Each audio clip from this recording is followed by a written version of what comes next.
Hello everybody and welcome to Wine Library TV. I'm your host Gary Vaynerchuk and this is The Thunder Show.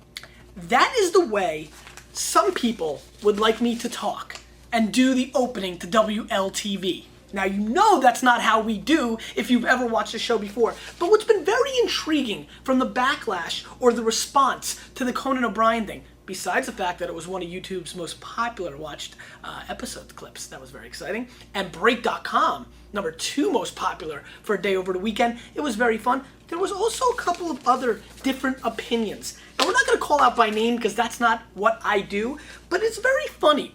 Things like, Gary, I used to know you when you were a serious wine guy. I know you have a good palate, but now you've changed. You're a jerk off and you're ruining this wine thing. And things like, if the future of the wine drinking population in this country is going to look like a frat boy running around on a keg stand, well then count me out. I'll move to France. And other things like, you're ruining it for everybody, you hyper over-the-top imbecile. Very intriguing emails from around the country. Not many. We're going at least 3,000 to 1. Really, maybe 4. 3,000 to 4. But what's intriguing to me is I need to respond, and often I don't. You know I'm a high road guy. Good and good is the way I go, but I will respond. And here's what I'm going to say. You can call me anything you want. Heck, I know I'm over the top. I know some people might think I'm obnoxious. What I also know is once they get to know me, I win, so I'm not scared. So I really don't care what you've got to say. But when you say, your Vaniacs are freaks and know nothing about wine, now you're talking about something I care about. Something we do not allow here on WLTV, which is talking about my family. Of course, I have my family, and then I have my family, the Vaniacs and the Vayner Nation. And I promise you, wine snobs, that you will not talk to the Vaniacs that way. What is so scary to you about people being open-minded? Are you sad that you spent 9,600 hours reading about wine? Are you silly or broken-hearted over the fact that you've memorized every score Robert Parker has ever given a Bordeaux? Are you?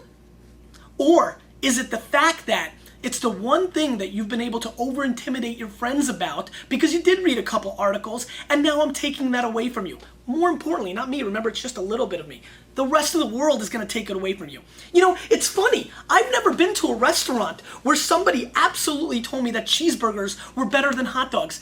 EFK, have you? Mott is not here. We got the original, the hardcore Eric Kastner in the hizzy today because I needed the energy today. Not that Mott's the best, Mott, don't get upset. But I want to bring back a little old school, because I think the fools, and that's what I'm going to call you, wine fools today, I think you forgot what this is all about. This is a beverage that brings people together. Are you worried about individuality? Are they worried, Eric? Are they worried that the voice is coming out and getting a little exposure that's saying, you know what? Wine is serious. But it doesn't have to be exclusive, and it doesn't have to be inclusive. All these, I've been to all the tastings. That favorite, that was a good one. I remember when you were a serious wine guy and you knew what you were talking about. Yes, suddenly I forgot because I play with Thundercat toys now. I've totally forgot about all the Bordeaux's I've drank from 82 and beyond. I've totally forgot about Burgundy and all these wonderful places like the Loire Valley. I've totally forgot now that I've gone on camera. Yeah, I forgot. I'll tell you what I haven't forgotten. I haven't forgotten going to those tastings when I was 22 and 23 years old, and I looked like I was 16, and looking in your face, and all of you making fun of me, thinking I was underage. Where's your ID? Not knowing anything. Little did you know, I was breaking more wine than you guys were selling when I was at those events, because I knew what I was doing. And what was even scarier? What was really scary? When we brought out the brown paper bags, and everybody crumbled. Oh, did I forget when I went to that big tasting with all those collectors, and we were whipping out 61 Bordeaux's and 70 Bordeaux's, and I brought Stone Creek Reserve Cabernet $9.99, and did I forget the executive that was representing the Beastie Boys at the time saying, this is the wine of the night, and then later completely ducking and hiding out and completely denying the fact that he picked the $9 wine over these $1,000 bottles. No, I have not forgotten what wine's about. What I think is, it's time that America understands what wine's about. That's what I'm here for, just a little platform. So stop being scared, step up, come here anytime you want. Knock on my door, we can sit down and brown bag it. We'll see what you know. I'm thrilled to do it. Because this is The Thunder Show. And talking about The Thunder Show, that's what that deserves. Talking about The Thunder Show, you may notice we've got 2 bad guys and only 1 Lionel. So, Vaniacs, hardcore Vaniacs, I need you here, I need you bad. please dig through your attic, steal it from your brother. I don't care what you do. Please send in some more Thundercats. I want this table to be like, where did Thundercats live? I don't remember. Do you know? I need that answer too. I need Thundercats. So, first, take a picture of yourself with the Thundercat. Ting. Second, send the Thundercat.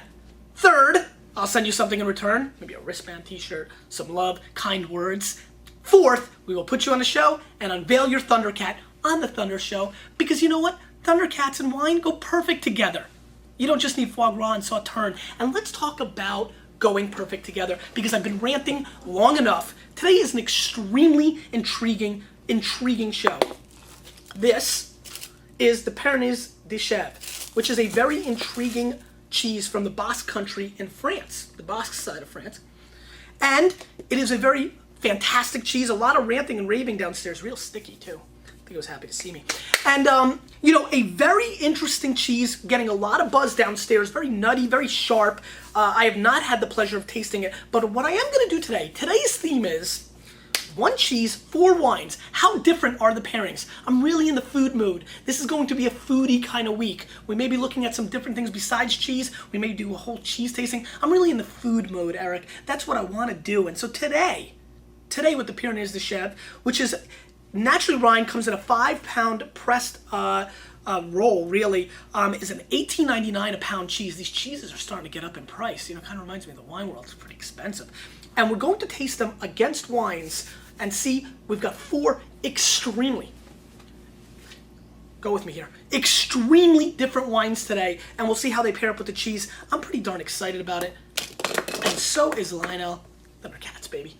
Ho! All right, right off the top, we're having some fun today.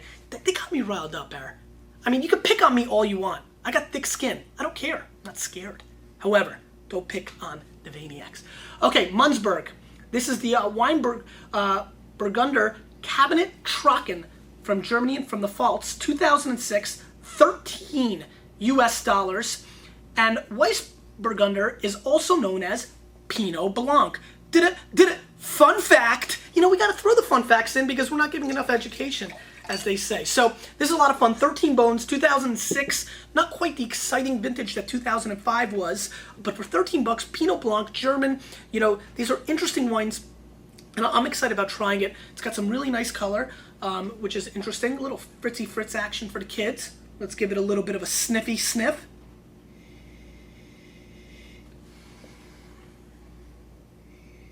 Now, if you're watching for the first time, let me say it right off the bat, because I know a lot of people are watching the first time. Slate throwing some serious thunder. The bouquet is something that should not be overlooked. I see so many people going, oh, man, pounding it, blah, blah, blah. The bouquet, the nose, as I like to call it, brings so much to the overall experience. I believe it opens up your entire palate to be more open to the flavors. I think, for me, I find it to be a major, intricate part of how to analyze a wine. So I like really getting in there. Like, don't be scared to go completely, you know, some people's schnozzes. You should see Eric's. That's why do you think he's not on the camera? His would be like, oh, like, he'd be like, couldn't breathe. But, you know, some people's schnozzes might be a little bit bigger. I'm a little bit lucky because I can go like this and still not get all the way in there. But I highly recommend getting all the way in here what you get, especially from, let's say, this wine, for example. Beautiful lemon peel. I almost get almonds and walnuts coming through as well on this. So I get a nice nutty feel to this. Again, beautifully crisp, clean, like a summer, like a spring kind of, you know, when it's just still a little chilly, but it's starting to get warm, chilly in the air. And I kind of get that kind of feel as I'm getting in here. It's nice. It's nice. Let's give it a little bit of a tasty taste.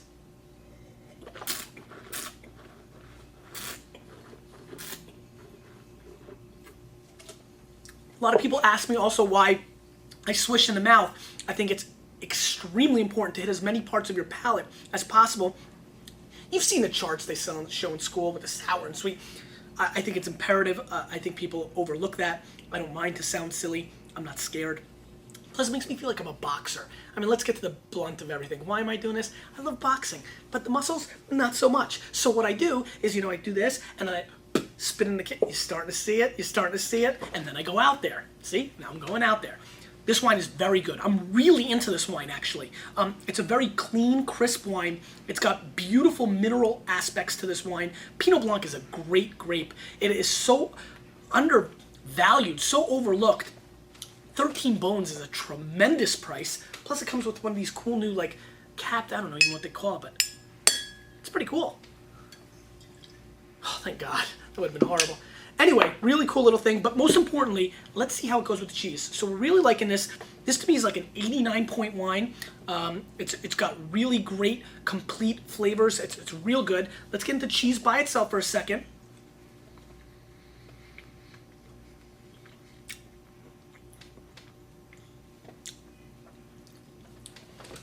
So the hype is definitely, wow.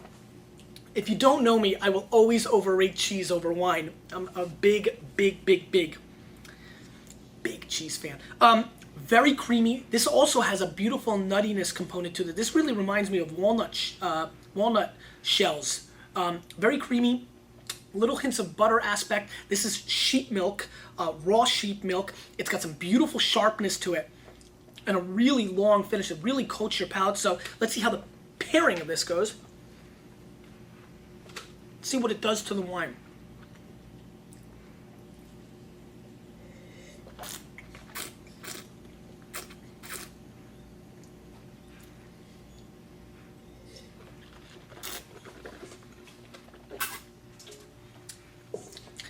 God, if you're into Mr. Wizard or science, I'm bringing this back. Remember that? In the 20s, people used to make fun of me. It was a long time. It was over a year ago. This is very shocking. What this cheese is doing is it's really taking a lot of the acidity, the natural acidity out of the wine, and it's really, what's that? Mr. Wizard. Mr. Wizard? Well, I was just saying, it's like, I'm shocked by the science of what goes on in your mouth. Eric, a lot more yappier than Mott will be pulling. You know what? Bring in Mott. So the science that goes in your mouth is completely different. What this wine does is it picks up weight by having the cheese combo. The acidity goes away, which I think will be very favorable to a lot of people because if anything, the thing that would turn people off on this is it's got high acid value, which is something I love. I'm big on HAV. I mean, high acid value. Give me a little Hav and I'm a happy boy. Now, that being said, the cheese definitely coats your palate, and what happens is the wine comes in, the natural scientific reaction comes into play, and you're getting a much more clean floral component. All of a sudden the minerals and the acidity go away and you're getting a little more floral. You still get the nuttiness. It's still a nice wine, but definitely, to me, believe it or not, I preferred it pre-cheese. PC on this one because I really like the acid, the volatile aspect that it brings to my palate. I like to be a little spritzed in there, and so that's what this brought. So I'm gonna go pre-cheese on this. I would say the wine was an 89 type wine in my book. By the way, we should have like a disclaimer. Ratings mean crap, but I use them because I like point. You know what? I should address this too. It's a dressing kind of day. Let's dress up. You know, I'm addressing the issues. We've talked about ratings a lot. I'm just going to give 1 second on this. The reason I like ratings is because who I am. You know, I like sports. I'm a football guy. I mean, from 5 years old, it's all I cared about. Baseball cards, stats. You know, why do you think I'm so mad at Barry Bonds? 755, such a... And now it's all ruined. Come on, cream and all that bull crap. Anyway, I like numbers, and so do I think that the ratings in the wine world are an issue? I do. Am I being totally hypocritical? I am, but I have to be remember, hip and heart, it's all I got. I just have to be who I am, and I like points. I think it gives me, for me, it's fun. That's all it is, but please don't give a rat's ass, as I like to say about them. They're totally crap, but they're a gauge. All right. I don't even know what just happened. All right, Luigi Bosca, 2004 Malbec. Now, you know Malbec is an Argentinian grape. However, did you know it's really from Bordeaux? Bordeaux is really where it made its first impact a long time ago, when you weren't even your grandpappy's thought process yet. So, this wine from Argentina, where it now makes, by far, its claim to fame, is Luigi Bosca, $13 US, 2004 vintage. And I gotta tell you, this is one big bottle, you know, so I wonder if they think that it's a marketing thing. You know, the bigger the bottle, it kind of looks more expensive. Clone 5, what? Anyway, so, $13, very fair price. Now, this is a totally different wine. I'm a big fan, and this, you know, this is from Mendoza, which is a great area in Argentina. I'm really excited about trying this. It has gorgeous little color. Thundercats are big on Malbec. I just found that out. Thanks, Scarecrowman or Crowman or Gooseman. What is that? Anyway, I wish this was Star Wars figures. I know them so much better. Beautiful nose, very nice. This is very dark cherry. It's got a little bit of earthy tones to it as well. I always prefer when you can get a little bit of cherry and dirt and tobacco mixed into a wine. I'm really high on that combo in general. There's some nice coffee components coming through as well in here. I wouldn't go all the way to Starbucks. Maybe a little Green Mountain action on this one. But it's nice. A little fakeness starting to open up. What I mean by fakeness is I start getting almost like artificial flavor. It's really like the difference between pure cranberry juice and, let's say, the cranberry cocktail that you buy in the store. So you kind of can get the component of what I'm talking about in this. That comes through in a lot of New World wines. You know, a lot of times oak is being a factor in that essence. But I am starting to see this sneak up as this wine opens up and starting to really kind of dominate. It's really shocking how much it's come on. Pretty stunning to me, and I'm also getting a little hint of cinnamon.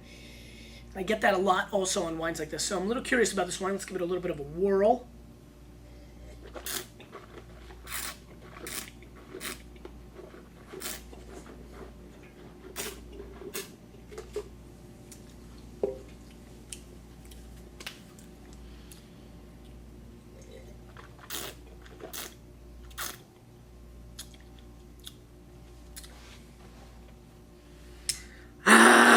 And if you don't know what that is, you haven't been a Vaniac too long. That right there, my friends, is the Oak Monster. And the Oak Monster is obviously in this wine. Now, let's say, we've said it already, it's okay if you like the Oak Monster. Many people prefer oak. Embrace the Oak Monster. Hold hands. Don't be scared. It's okay. However, for me, this is over oaked. It's over the top, and God, it really comes up. What's shocking about this is I almost feel like they're hiding the Oak Monster. I don't know what they're doing here, but it's very clever. The wine continuously, gradually on your palate, gets more oaky, got more fakey on the nose. It's very strange. It like builds it up and then kind of shows, I don't know, maybe it's like, I don't know, it tricks you, for lack of a better. This wine is tricking me, and I'm not so sure I enjoy that because it is doing everything wrong in my book. Fake high C flavored nose, tremendous Oak Monster in here. The Oak Monster kicks my ass all the time, so that's a problem. And all in all, this is not a wine that I adore. I'm gonna go 82 points. Let's go 80 points in this, only because I love Wayne Corbett. Not that I don't love Mickey Schuler. He's 82, great tight end. His autograph's right out there. Anyway, let's get to the cheese. Once again, the cheese is very different, very sharp. Cool. New business cards, finally.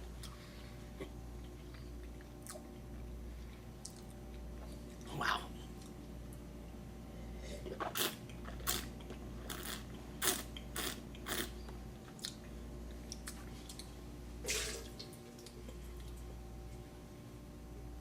And this is the thing with over-the-top oaked New World wines sometimes. I saw very little difference because it's gloppy and over-the-top and oaky, and it just overpowers. Even with the cheese, for a second there I got excited. That was quickly dashed as the Oak Monster ripped off my face. I kind of looked up and said, oh, psh! That's what basically happened. This is not, the cheese is over 2 with its pairings, in my opinion. That actually tasted worse. This is just not, you know what, let's go 75 points on the wine, because people always bust my chops. Let's go 76 or 73 or 79 or 147. Bad. Let's move on. I like this package. It's pretty cool. Owen Rowe from Walla. There you are. $38 US. 38 by the number of one of the most disappointing numbers in my life. John McGraw. Ugh, did I love that draft pick. He was an awesome safety. What a bust he turned out to be for the Jets. I'm real sad. I think he's on the Lions now. So all you Detroit heads, take that. Owen Rowe. $38 US from Walla. And let's say it right here, right now. Let's clear the air. Walla is producing better quality wines across the board than Napa Valley. They, in my opinion, are producing, and Eric's making a face, so that means I might be getting in trouble. They are producing, in my opinion, the top wines in America. By the way, I'm going to Napa Valley this weekend, and that should be very interesting. Wow, that just hit me. $38 US from Walla. This comes from the Seven Hills vineyard, which is producing some amazing stuff. Love the Andrew Will stuff from there, and it's traditionally one of the best vineyards in Walla Walla. 38 bones, not inexpensive by any stretch of the imagination. Some really nice color again. Never, never, never shy in America about color. USA, red, white, and blue, right? So it's red. Liking this. This nose is very complete, very complex. Yeah, this is my kind of thing. This has kind of got like a stuffed peppers component on the nose. Makes me think of Russian food, very much so. I'm not sure if people eat stuffed peppers that much in the US. A little bit, not really, but this reminds me of the gook that we put in it, which is really bad stuff for you. It gives you heart attacks when you're 37. But this is what it smells like. It's got a really tremendous bell pepper, green pepper kind of component. I'm also getting a little hint of, what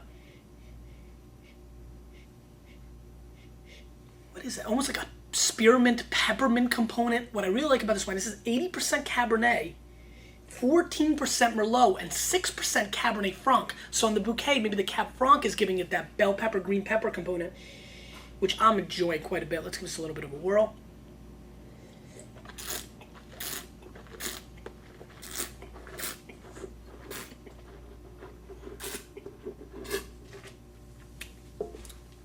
Really great grip. Firm tannins. The alcohol's popping a little bit. 14.1% alcohol. Bothered me a little bit. I get a little bit of Twizzler action on this wine, which makes me happy. I adore the Twizzlers. As a matter of fact, Twizzler bites, not even the long Twizzlers. So I like that a lot. The acidity is there. The tannins are there. It's firm wine. This is a wine that needs to be put away for 2 or 3 years, in my opinion, to really start showing its true colors. And a wine that you can put away for 5 to 10 years for sure. Roasts, ducks, steaks. This is a very flexible Cabernet, in my opinion, that will go with a lot of fare. It does present some oak, but this time the oak monster and I looked at each other and gave one of those respecting glances, kind of like Jason Calcanis and Kevin Rose on O'Malley's show. You could tell there was something going on there, but they were respectful, kind of the way me and the oak monster and I are treating ourselves when we taste this wine. I like this wine. This is a wine that really walks the line.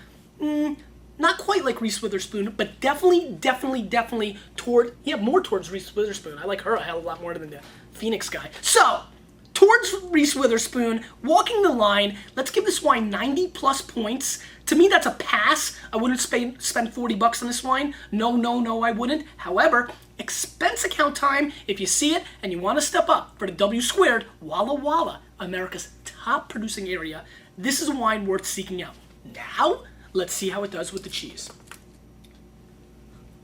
That was fun. That's probably the stuff right there that gets the people really mad, right? Pop culture. Pop culture. I like pop culture. I like points, Sarah. I like scores.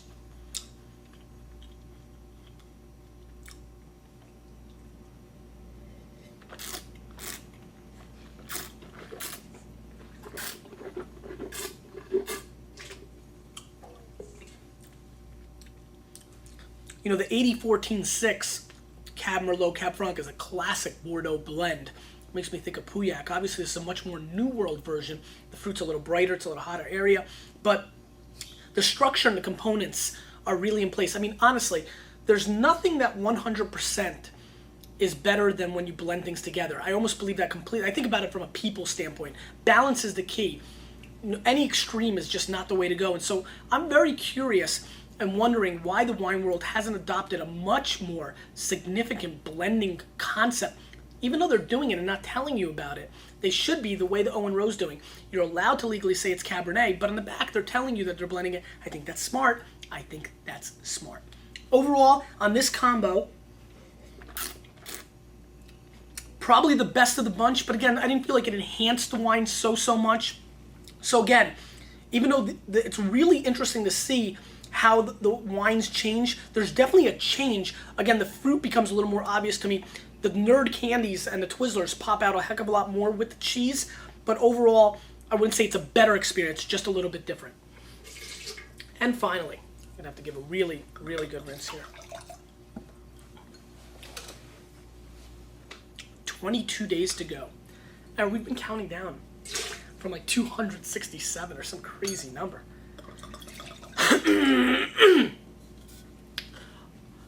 Agros, Muscat of Limnos, which is the island in Greece, 2002 dessert wine. Limanos is a very popular island. Or have you ever been there? Maybe John Kay has. He is from that country. $10 US. Full bottle dessert wine at 10 bones. If this is good, could be one of the steals of all time on WLTV. Muscat in the dessert wine form. I'm darn excited about trying this, to be honest with you. I've been eyeing this up for a long time, kind of like Sylvia Ventura since 3rd grade. I was eyeing her up from like 3rd, 4th, 5th. She's probably watching the show now. She probably is watching the show now. All right, so let's give this a whirl.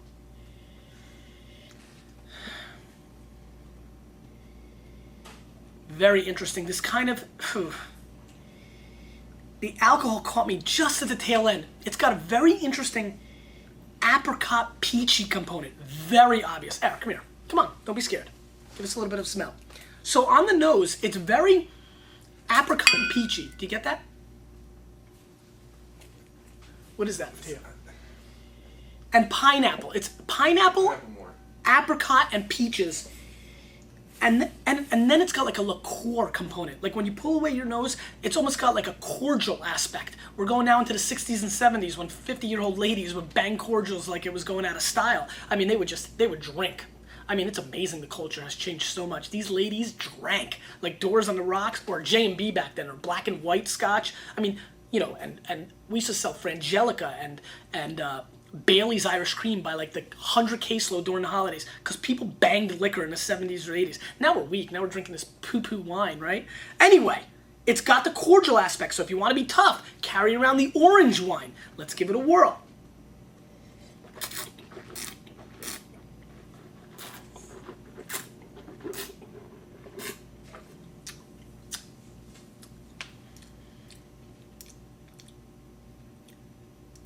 A little hot for me on the palate. Not the best dessert wine I've ever had. And definitely not the best.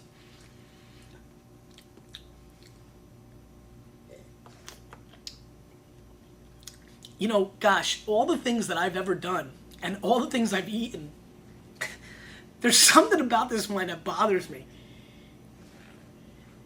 I'll tell you what it was, Eric. This tastes exactly like Grand Marnier. This wine tastes like orange peel liqueur. And given that Grand Marnier is pretty darn expensive in comparison to $10, I think we see a little bit of an angle for this wine. I'm not so sure this is my favorite wine of all time. However, CKCs, pay attention for 10 bones. If you've got a family member that hits the Grand Marnier and hits it hard, this is an alternative, and I think they're going to like it, and I think it's going to make you look real good. I'm not joking. To me, this is an 83-point dessert wine, 84 points. It's doing something weird. It tastes almost more like liquor than it tastes like wine. I'm not the biggest liquor head, so possibly that's why I'm going. However, if you like to bang on the hard stuff, this is something you need to seek out. $10. This is almost worth the experience. It's from Greece. It's a dessert wine. It's just weird. And you know you want to be weird. That's why you like wine. I mean, that's what's cool about wine. You can weird it up.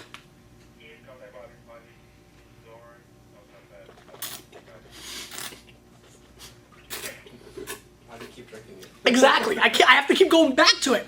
It's insane stuff. I think I'm actually starting to like it. Question of the day. What? Cheese. Right.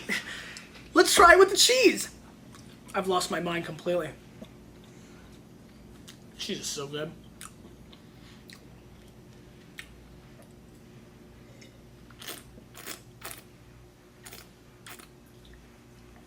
The first thing that came to my mind was the skunk scratch and sniff from the 80s.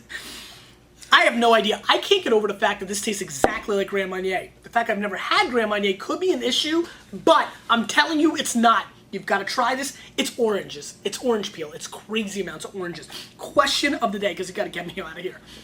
What is your ultimate dinner? The food, the wine, and the person you're sharing it with. Trifecta. Hat trick. Because you, with a little bit of me, we're changing the wine world, whether you like it or not.